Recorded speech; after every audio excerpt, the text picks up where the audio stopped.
Hi, it's Mark Bossert. I'm here with Bernie Pawlik, Pawlik Automotive in Vancouver, Vancouver's best auto service experience.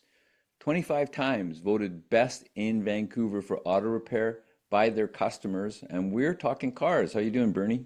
Doing very well.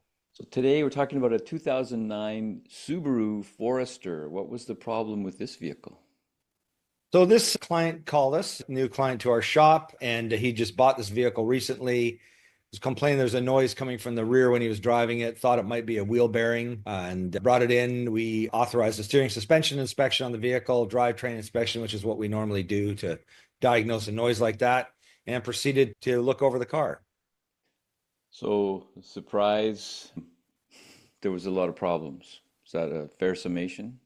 We can get into a big story here, but there was a lot of problems found on the car. I think what we could do is just get into the inspection right now and talk about it. All right. So as per his diagnosis, both rear wheel bearings were noisy and worn. So this is the front page of our inspection, our digital inspection. So there's our vehicle. There's our Nice. vehicle. Yeah, quick picture of the car in the shop with the hood up.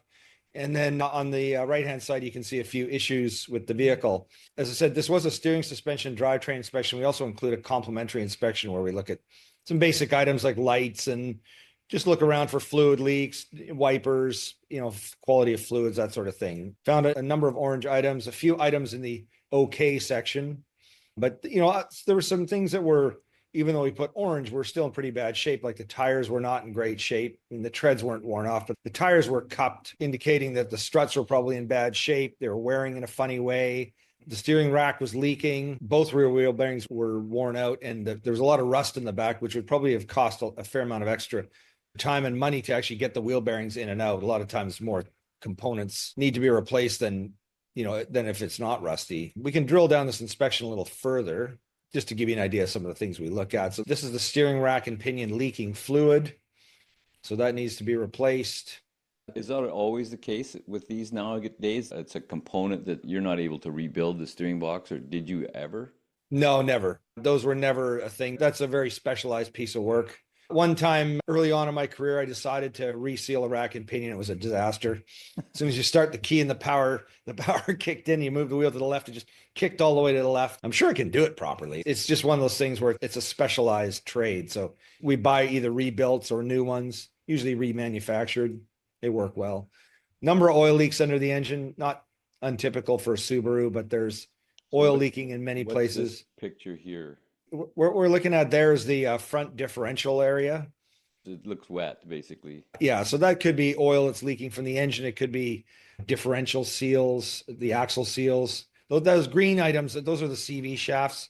They go out to the wheels. And this is the oil pan here? That's the engine oil pan. Yeah, very wet. Just because the pan's wet doesn't mean the pan gasket or the pan is leaking. It could be coming from somewhere else and leaking onto the pan. The thing with oil leaks is they always go downhill, downwards, and Gravity works. they go backwards because of the wind. Right.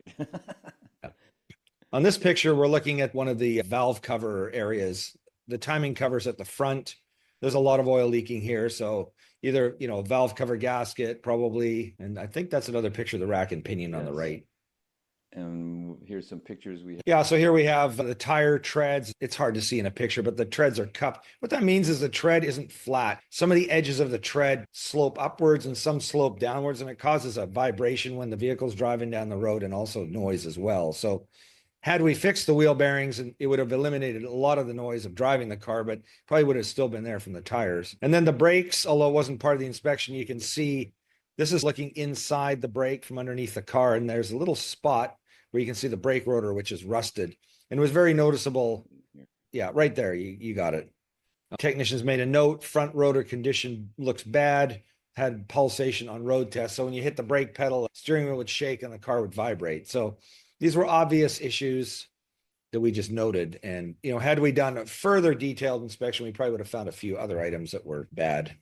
So this is as part of your inspection procedure, you're taking pictures of the faults that are, or suspected faults that are being found and saying, okay, this is what needs to be finished is the red stuff. This is dangerous. This needs to be fixed. Yeah. The orange is you might be able to get away with not doing it right away, but we probably recommend it. So after it's all said and done, new vehicle to this owner, what's the real message here? Well, the real message here is get a pre-purchase inspection. The guy who bought this, he did a lot of smart things. He told me the story. He shopped around for a few different cars. And he found the owner of this vehicle was very nice to deal with, seemed like a good person. And I think that to me is a very important thing. When I bought used cars from people individually, you can get a good feeling about people or not a good feeling. And I think it's important to follow that. The owner also had a stack full of receipts from previous repairs and service, which is a really good thing. I think that shows sign of care and the person actually cared about the car, took care of it. And that's a good person to buy a used car from as well. He also said he brought a friend along, but I would say that the friend probably didn't know very much about cars. If I was the friend, I would have picked out a lot of problems just driving around the block and probably called it a no, or you better get this at a very, very cheap price. There's certain things like vibrating brakes, noisy wheel bearings, cup tires. These are easy things to see without even spending much energy. But of course, you got to know what you're doing. Yeah. So bottom line, this ended up being not a good deal for the purchaser because of a pretty healthy bill after the fact to make the car safe. Is that correct? Exactly. We did up an estimate. It was like into 5 figures. Let's put it that way. A very low 5-figure estimate. When we find issues, we basically just give the customer an estimate for the whole thing. They don't have to do anything, but this is what you need to do. And this is what it would cost if you want to put this car back into good shape. So it gives the owner an option to go, hey, I'll do this, or this is way too much. I got to get rid of the car. So he knew, but that's an exceptionally high amount of money for a car that was just purchased used, and under the idea that it wasn't so bad, maybe needed a wheel bearing. Bottom line, don't guess when you're buying a used car. Get expert opinion about it. Someone you can trust. Someone who knows what they're doing, who can give you a real evaluation of whether this is a good vehicle to buy or not. It's worth the investment ultimately. Yeah. We charge around approximately $200 for a pre-purchase inspection, and sometimes it can be a little more or a little less. It's money well spent because, for this person here, he actually paid what I consider to be a full premium price for this vehicle.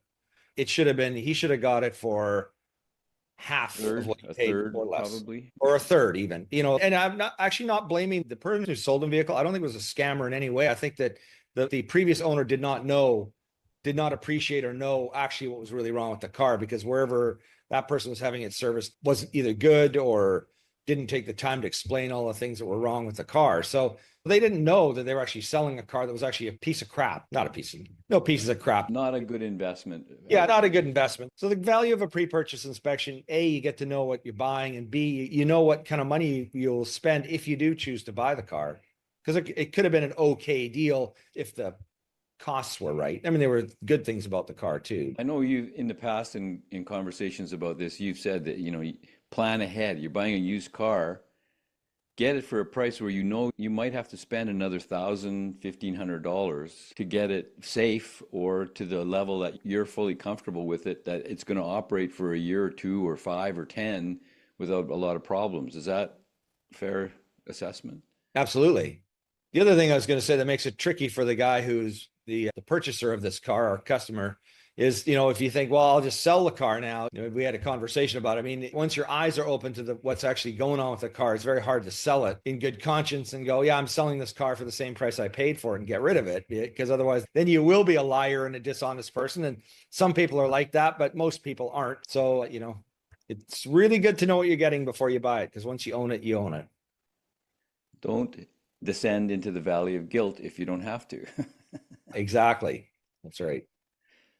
So there you go. If you're looking for buying a used vehicle in Vancouver, often a great deal, but you need to verify that it's a good deal before you lay your money down. The people to see are Pawlik Automotive in Vancouver, BC, Canada.